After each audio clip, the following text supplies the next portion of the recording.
नमस्कार दोस्तों, स्वागत है आप सभी का एक नए YouTube वीडियो में।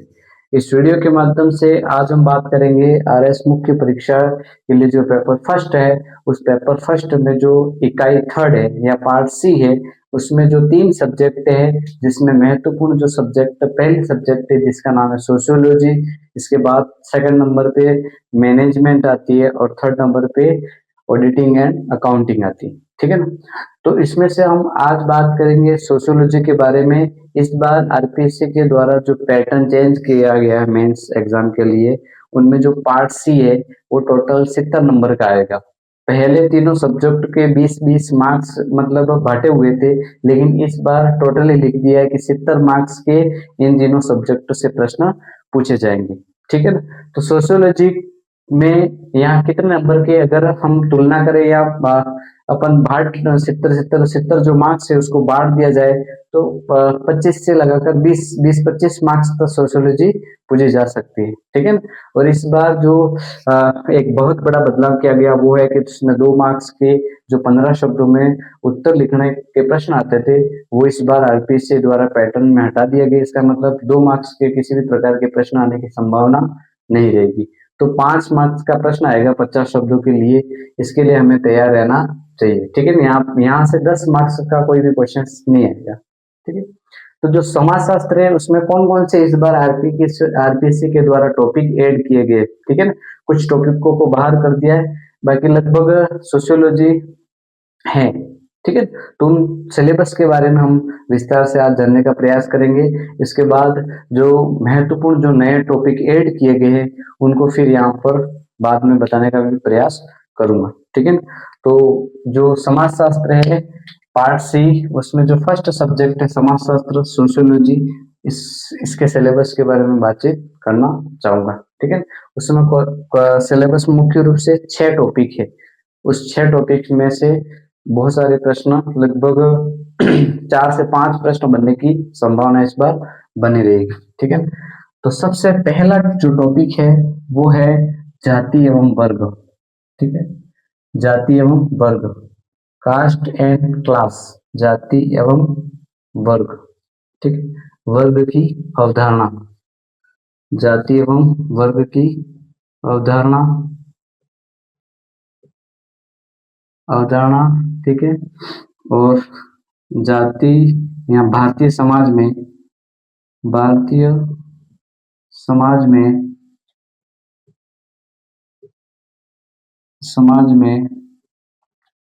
जाति एवं वर्ग की बदलती अवधारणा, जाति एवं वर्ग की वर्ग के बदलते आयाम। ठीक है। डायमेंशन, बदलते बदलते आयाम। ठीक है। ये पहला टॉपिक है, ये पहला टॉपिक है। ठीक है। इसमें हमें जाति एवं वर्ग की अवधारणा के बारे में पढ़ना पड़ेगा, जाति के बारे में डिटेल से पढ़ेंगे, जाति और वर्ग के बीच में अंतर करेंगे। ठीक है। जो डिफरेंस है उसके बारे में तुलना करके पढ़ेंगे। ठीक है। फिर जाति की उत्पत्ति के लिए जो महत्वपूर्ण सिद्धांत है, 7 सिद्धांत है, उनके बारे में पढ़ेंगे। ठीक है। फिर भारतीय समाज में और समय के साथ इसमें क्या क्या परिवर्तन आ रहे हैं, ठीक है, उनके बारे में पढ़ेंगे। ठीक है। जीएस गुरिये महोदय के आधार पर और श्रीनिवासन, बहुत सारे जो सोशियोलॉजिस्ट हैं या जो समाजशास्त्री बहुत सारे जो व्यक्ति है उनके बारे में पढ़ेंगे विस्तार से। ठीक है। क्योंकि यहाँ से प्रश्न हर बार बनता रहता है। ठीक है। जो दूसरा टॉपिक है वो है समकालीन समकालीन भारतीय समाज, समकालीन भारतीय समाज और संस्कृति में परिवर्तन, और संस्कृति में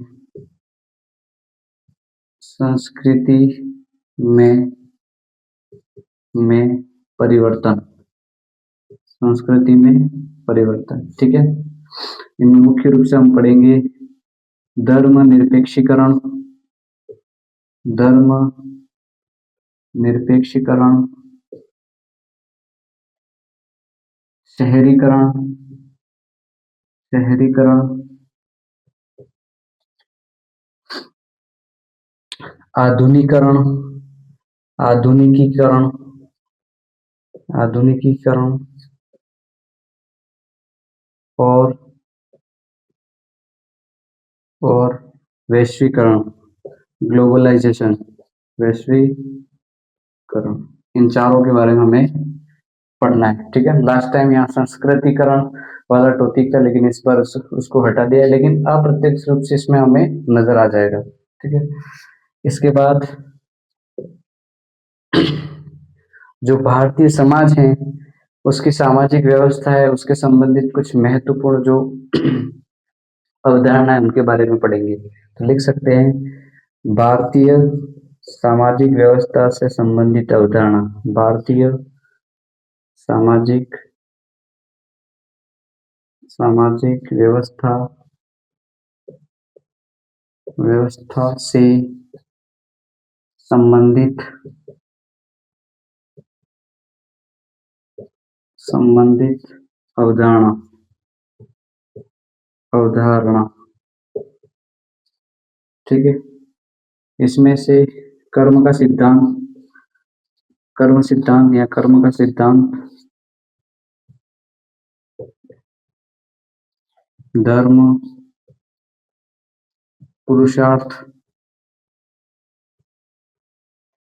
पुरुषार्थ, ये जो टॉपिक है ना वो एथिक्स से भी जुड़े हुए। ठीक है, ये 3rd नंबर का कर्म का सिद्धांत, धर्म, पुरुषार्थ, आरएस 2023 के मेंस में पुरुषार्थ के बारे में पूछ रखा है। ठीक है ना, और ये 2018 का जो आरएस मुख्य परीक्षा का सिलेबस था उसमें ये सभी टॉपिक थे, लेकिन 2021, 22 और 2021, 23 और 24 वाले में इनको हटा दिया गया था। ठीक है ना, लेकिन हमें फिर बोल रहा हूँ ये कहीं ना कहीं हमें एथिक्स वाला जो सिलेबस है उसमें ये मिल जाएंगे। ठीक है ना, पुरुषार्थ एवं आश्रम व्यवस्था एवं आश्रम व्यवस्था। ठीक है, भारतीय सामाजिक व्यवस्था से संबंधित अवधारणाएं, कर्म का सिद्धांत, धर्म, पुरुषार्थ एवं आश्रम व्यवस्था, इसके बारे में डिटेल से पढ़ेंगे। ठीक है, क्योंकि प्रश्न कहीं से भी बन सकता है। ठीक, 4थे नंबर पे है वर्तमान भारतीय समाज में, वर्तमान भारतीय समाज में, भारतीय समाज में परिवार एवं विवाह एवं विवाह। ठीक है, वृद्धजन, वृद्धजन, वृद्धजन एवं दिव्यांग, दिव्यांगजन से संबंधित मुद्दे, से संबंधित मुद्दे। ठीक है, मतलब जो वर्तमान भारतीय समाज है उसमें जो परिवार है उसमें जो टूटन आ गई, इसका मतलब जो पहले संयुक्त परिवार रहते थे वो धीरे धीरे क्या हो गई, एकाकी परिवार धीरे धीरे बढ़ रहा है। ठीक है, और इसी से समस्या हो जाती है वृद्धजनों की। ठीक है, क्योंकि आजकल के जो युवा पीढ़ी है वो लगभग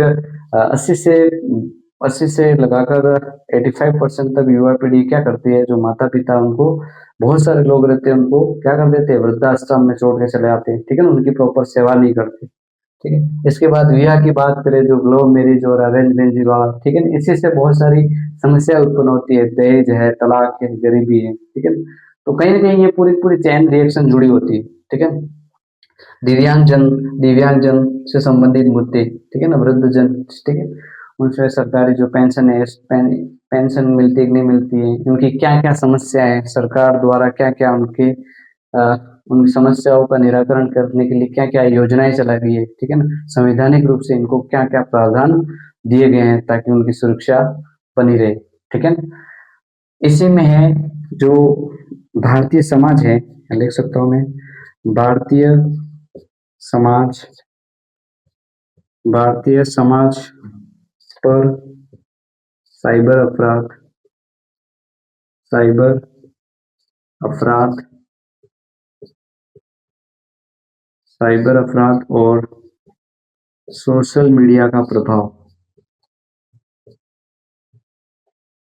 सोशल मीडिया का प्रभाव, यहाँ से भी प्रश्न पूछा जा सकता है। सोशल मीडिया का प्रभाव, वो साइंस एंड टेक में भी इस टॉपिक को ऐड किया गया है। ठीक है, भारतीय समाज पर साइबर प्रभाव, साइबर अपराध का प्रभाव और सोशल मीडिया का प्रभाव, ये वाला जो टॉपिक है वो हमें साइंस एंड टेक में भी मिल जाएगा। साथ ही जो अपन लॉ पढ़ते हैं उस लॉ में भी इस टॉपिक को इनडायरेक्ट रूप से वहां पर देखा जा सकता है। ठीक है, जो भारतीय समाज है उस पर वर्तमान में जो साइबर अपराध की घटनाएं दिनों दिन बढ़ रही है, ठीक है ना, उसके नेगेटिव जो इम्पैक्ट पड़ रहे हैं समाज पर, उसके बारे में विस्तार से पढ़ेंगे। ठीक है, उनके रोकने के लिए सरकार द्वारा क्या क्या अधिनियम या क्या क्या मतलब कानून बनाए जा रहे हैं। ठीक है ना, साथ ही जो सोशल मीडिया है उसका समाज पर अपना जो समाज है उस पर किस प्रकार से जो पॉजिटिव और उसके जो नेगेटिव इम्पैक्ट पड़ते हैं उनके बारे में विस्तार से बातचीत हम करेंगे। ठीक है, तो यहाँ से भी प्रश्न बनने की संभावना रहेगी। 5 नंबर के प्रश्न बनने की यहाँ बहुत बढ़िया संभावना बनी है। ठीक है, नेक्स्ट, जो भारतीय समाज है उसके समक्ष वर्तमान में क्या क्या चुनौतियां, ठीक है ना, दहेज है, तलाक है, ठीक है ना, भ्रष्टाचार है, गरीबी है, वेश्यावृत्ति है। ठीक है, मुख्य रूप से यहाँ पर 7 जो समस्या है उनको मुख्य रूप से उल्लेखित करने का प्रयास किया गया है। ठीक है ना, बेरोजगारी है, नशाखोरी है। ठीक है, तो लिख सकते हैं अपन, भारतीय समाज के समक्ष चुनौतियां, भारतीय समाज के समक्ष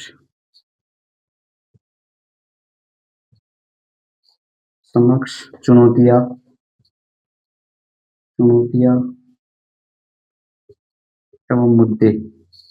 एवं मुद्दे। ठीक है, फर्स्ट चुनौती अपन लिख सकते, दहेज, तलाक। कभी कभी तलाक का मुख्य कारण दहेज भी हो सकता है। ठीक है, इसलिए तो बोलता है ये जो समस्या है वो एकदम एक चैन रिएक्शन की तरह पूरी जुड़ी हुई है। एक के उत्पन्न होने से बहुत सारी समस्या उत्पन्न हो जाती है। ठीक है, तलाक है, फिर है भ्रष्टाचार, गरीबी, और सबसे बड़ी जड़ गरीबी होती। ठीक है, ऐसा कहते हैं कि जो चक्र है वो गरीबी से शुरू होता है। ठीक है, गरीबी, वेश्यावृत्ति, ठीक है, शब्द शुद्धि में मैंने तुम्हें लिखवाया था हिंदी में, जो वेश्या होती है ना वो इसको ऐसे नहीं लिखते, वैश्या नहीं लिखते, इसको वेश्या बोलते हैं ऐसे, ये शुद्ध शब्द है। ठीक है ना, ये ध्यान रखना, मैंने पहले लिखवाया था हिंदी वाले। वेश्यावृत्ति, ठीक है, बेरोजगारी, बेरोजगारी और नशाखोरी वर्तमान में बहुत ज्यादा बढ़ रहा है, नशाखोरी। ठीक है, बेरोजगार गरीब युवा आजकल क्या है, नशे की आड़ में आ रहे हैं। ठीक है, इससे भी समाज पर बहुत सारा नेगेटिव इम्पैक्ट पड़ता है। ठीक है, छठा और लास्ट टॉपिक, ठीक है, जो भारतीय समाज है उसमें जो कमजोर वर्ग हैं, ठीक है, मुख्य रूप से जो महिला है, सीमांत जो अपन बोल सकते हैं समूह है, इसके बाद जो दलित हैं, एससी है, एसटी है, ठीक है, उनकी महत्वपूर्ण समस्या क्या है। ठीक है, और उन समस्याओं को सुधार करने के लिए सरकार द्वारा उनमें क्या क्या प्रावधान किए गए हैं, सरकार द्वारा उनके लिए किस प्रकार की कल्याणकारी योजनाएं चलाई जा रही है। ठीक है, और इनके लिए जो भारतीय संविधान है उस संविधान में किस प्रकार की संवैधानिक व्यवस्था की गई है। ठीक है ना, तो ये टॉपिक रहेगा, लिख सकते हैं, भारतीय समाज में कमजोर वर्ग की समस्या है, भारतीय समाज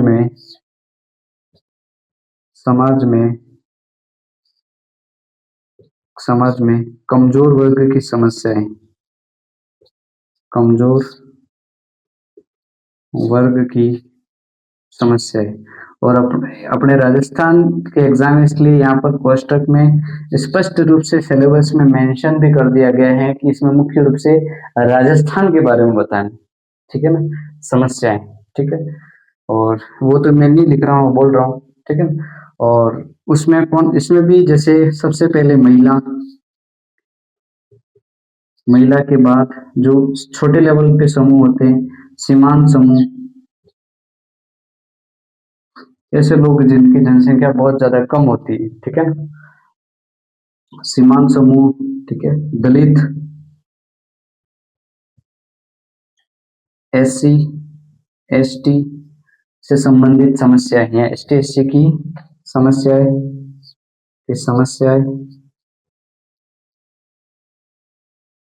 और उनके लिए कल्याणकारी योजनाएं, उनके लिए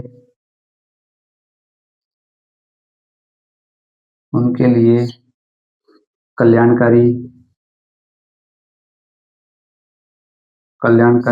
योजनाएं, ठीक है,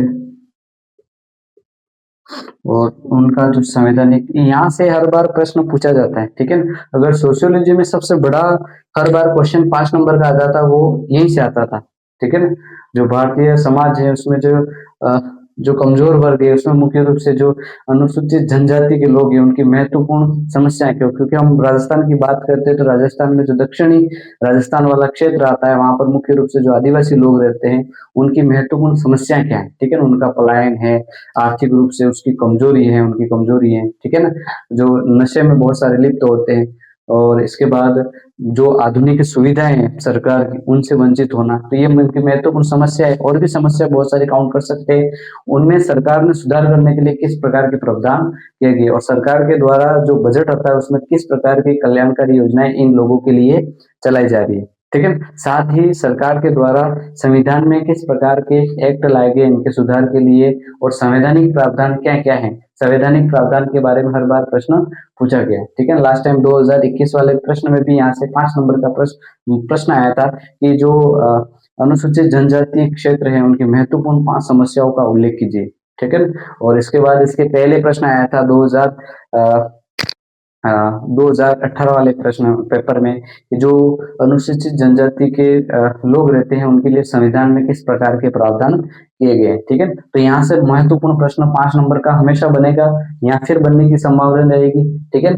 यहाँ से भी बन जाएगा साइबर अपराध और सोशल मीडिया का प्रभाव, यहाँ से भी हमें 5 मार्क्स का क्वेश्चन पूछा जा सकता है। तो ये जो मैंने 6 टॉपिक लिखे हैं वो RS मुख्य परीक्षा के लिए जो सोशियोलॉजी वाला समाजशास्त्र वाला जो सब्जेक्ट है उसमें ये 6 टॉपिक है। इन 6 टॉपिक से 20 से लगाकर 25 मार्क्स तक प्रश्न पूछे जा सकते हैं। कम से कम 5 प्रश्न या फिर 4 प्रश्न तो इस वाले सब्जेक्ट से आने ही आने, ठीक है।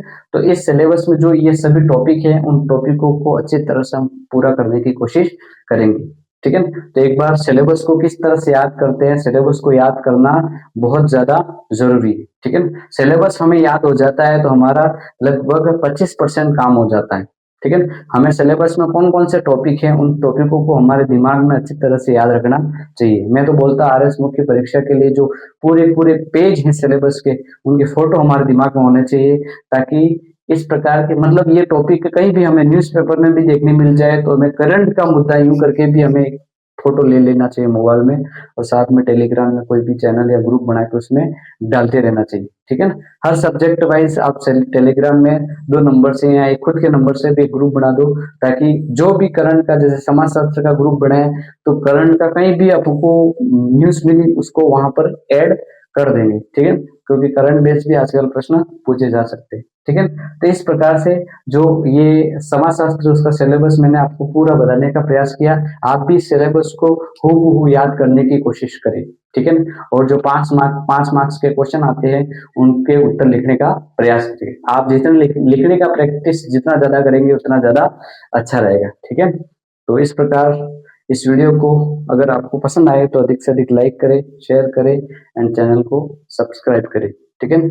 आगे भी मैं फिर मैनेजमेंट के जितने भी टॉपिक है उनको बताने की कोशिश करूंगा, क्योंकि जो पार्ट C है पेपर फर्स्ट में वो बहुत ज्यादा इंपॉर्टेंट है इस बार, क्योंकि इस बार 70 मार्क्स जोड़े गए हैं और यहाँ से अच्छे मार्क्स भी लाए जा सकते हैं, ठीक है। तो आगे भी हम प्रयास करेंगे मैनेजमेंट, इसके बाद जो ऑडिटिंग अकाउंटिंग और ऑडिटिंग है उनके भी सिलेबस में जो नए टॉपिक है और पुराने टॉपिक है इनको ऐसे कैसे हम याद करने की कोशिश करेंगे। तो आप भी धीरे धीरे ये 6 टॉपिक है एक बार नंबर वाइज ये नंबरिंग डाल देना चाहिए कि 6 टॉपिक है, फिर 6 टॉपिक को याद करना चाहिए। फर्स्ट है जातीय एवं वर्ग की अवधारणा, भारतीय समाज में जातीय एवं वर्ग के बदलते आयाम, ठीक है ना। समकालीन भारतीय समाज और संस्कृति में परिवर्तन, धर्मनिरपेक्षीकरण, शहरीकरण, आधुनिकीकरण और वैश्वीकरण। ठीक है ना, यहाँ से भी प्रश्न हर बार बनने की संभावना रहती है। पाश्चात्य जो संस्कृति है इनके बारे में जो टॉपिक है, संस्कृतिकरण, विसंस्कृतिकरण हटा दिया गया, लेकिन आरपीएससी के द्वारा पूछा भी जा सकता है। भारतीय सामाजिक व्यवस्था से संबंधित महत्वपूर्ण जो कॉन्सेप्ट है, कर्म का सिद्धांत है, धर्म है, पुरुषार्थ है और आश्रम की व्यवस्था है। ठीक है, वर्तमान भारतीय समाज में परिवार एवं विवाह, वृद्ध जन एवं दिव्यांग जन से संबंधित मुद्दे, भारतीय समाज पर साइबर अपराध और सोशल मीडिया का प्रभाव। यहाँ से भी एग्जाम में प्रश्न बन सकता है। भारतीय समाज के समक्ष चुनौतियां एवं मुद्दे, दहेज, तलाक, भ्रष्टाचार, गरीबी, वेश्यावृत्ति, बेरोजगारी और नशाखोरी। ठीक है, भारतीय समाज में कमजोर वर्ग की समस्याएं, महिलाएं, सीमांत समूह, दलित, SC, ST, SC की समस्याएं और उनके लिए कल्याणकारी योजनाएं। ठीक है, तो यहाँ से बहुत अच्छे प्रश्न बनने की संभावना रहती है। ठीक है, तो आगे भी इस प्रकार के वीडियो देखने के लिए बने रहिए और सिलेबस को छोटे छोटे पार्ट में तोड़ तोड़ कर याद करने की कोशिश करें। ठीक है, धन्यवाद।